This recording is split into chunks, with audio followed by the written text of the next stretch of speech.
अष्टावक्र गीता उपदेश संख्या 50।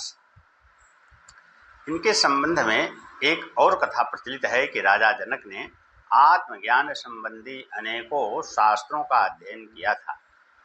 एक शास्त्र में लिखा था कि आत्मज्ञान बहुत ही सरल है, इसके लिए कुछ करना नहीं पड़ता।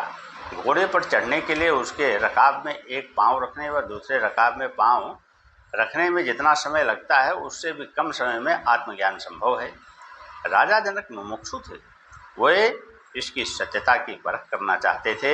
इसके लिए उन्होंने देश के बड़े बड़े विद्वानों को कहा कि इस कथन को सत्य प्रमाणित कीजिए, अन्यथा इस पक्ष को शास्त्र से हटा दीजिए। ये सभी विद्वान तो पंडित ही थे जिन्हें शास्त्रों का पुस्तकीय ज्ञान मात्र था। वे शास्त्रार्थ करने में तो प्रवीण थे, किंतु स्वयं आत्मज्ञानी नहीं होने से ज्ञान प्राप्ति के इस रहस्य को सत्य प्रमाणित करने में असमर्थ थे,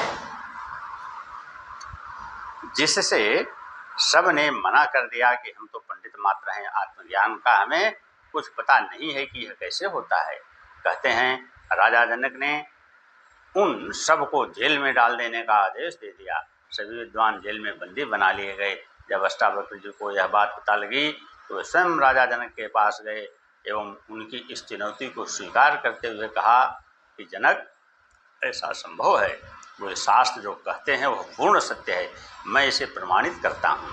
तुम इन सभी विद्वानों को पहले जेल से मुक्त करो व एक घोड़ा तैयार करवा के मेरे साथ चलो। राजा जनक ने सभी विद्वानों को मुक्त करवा दिया व अपना घोड़ा तैयार करवाया। अष्टावक्र जी राजा जनक को लेकर नगर से दूर एकांत स्थान में गए, जहाँ घोड़ा रोककर जनक से अपना एक पांव रकाब में रखने को कहा। राजा जनक ने जब अपना एक पांव रकाब में रख दिया तब अष्टावक्र जी ने उनसे पूछा कि अब बता, तूने शास्त्र में क्या पढ़ा। राजा जनक ने वही बात फिर दोहराई तो अष्टावक्र जी ने पूछा कि यह तो सत्य है, किंतु इसके आगे तूने क्या पढ़ा। जनक ने कहा कि इसके लिए पात्रता होनी चाहिए। इस पर अष्टावक्र जी बोल उठे कि क्या यह शर्त तूने पूरी कर ली। जब इसकी शर्त ही पूरी नहीं की तो आत्मज्ञान कैसे संभव है। राजा जनक एक बार चौंक गए, किंतु वे मुमुक्षु थे। आत्मज्ञान की उनमें उत्कट इच्छा थी, वे हर कीमत पर उसे प्राप्त करना चाहते थे। वैज्ञानिक की भांति ईश्वर ज्ञान को प्रत्यक्ष देखना चाहते थे। जब ऐसा सद्गुरु उन्हें मिल गया तो वे इस अवसर को खोना भी नहीं चाहते थे। राजा जनक में तीव्र बुद्धि व प्रतिभा थी, उच्च बोध या रहस्य को समझने की क्षमता थी और इससे भी उच्च कोटि की थी उनकी मुमुक्षा।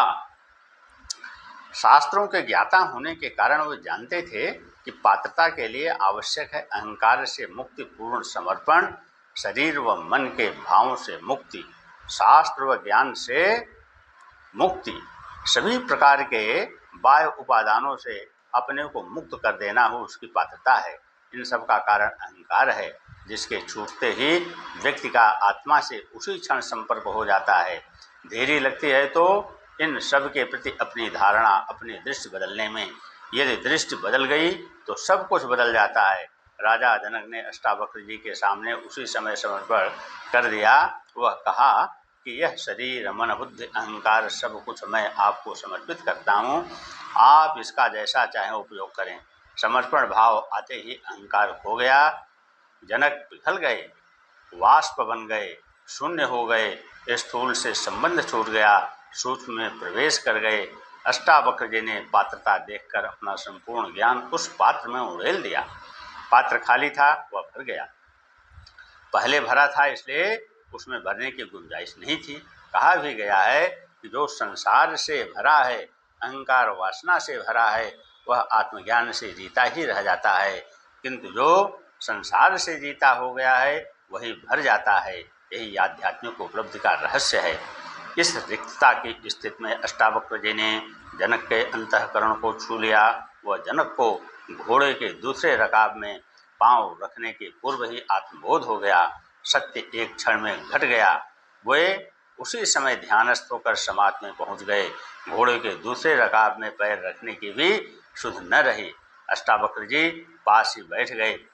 इसी प्रकार 3 दिन व्यतीत हो गए, राज्य में हो हल्ला मच गया। राज्य में अव्यवस्था होती देख कुछ मंत्रीगण राजा को ढूंढने निकले तो देखा जंगल में राजा घोड़े के एक रकाब में पांव दिए खड़े हैं। वह अष्टावक्र जी समीप में ही बैठे हैं।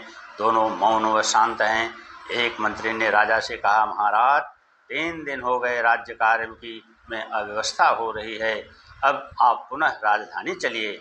इस पर जनक ने कहा, अब कौन चले, न यह शरीर मेरा है न मन, यह तो गुरु को समर्पित कर चुका हूँ। अब जैसा गुरु का आदेश होगा वैसा ही करूँगा।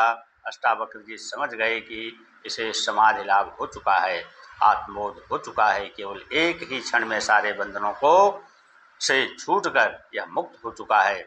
अतः राजा जनक को फिर से राजधानी जाकर राज्य कार्य चलाने का आदेश दिया।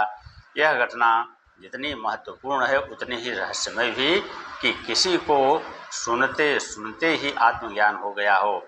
आत्मज्ञान कोई प्रक्रिया नहीं है बल्कि घटना है जो पात्रता होने पर किसी भी समय कहीं भी घट सकती है। ज्ञान प्राप्ति के लिए विभिन्न निष्ठाएं हैं। योग क्रिया पर जोर देता है, कोई तंत्र समर्पण पर, किंतु सांख्य केवल बोध की बात कहता है। सांख्य की मान्यता है कि आत्मा कहीं खोई नहीं है, वह तो उपलब्ध ही है, उसे पाना नहीं है, वह प्राप्त ही है, केवल विस्मृत हो गई है, उसे पुनः स्मृति में लाना है। इसके लिए केवल बोध ही पर्याप्त है। यह पर्याप्त है और कुछ करना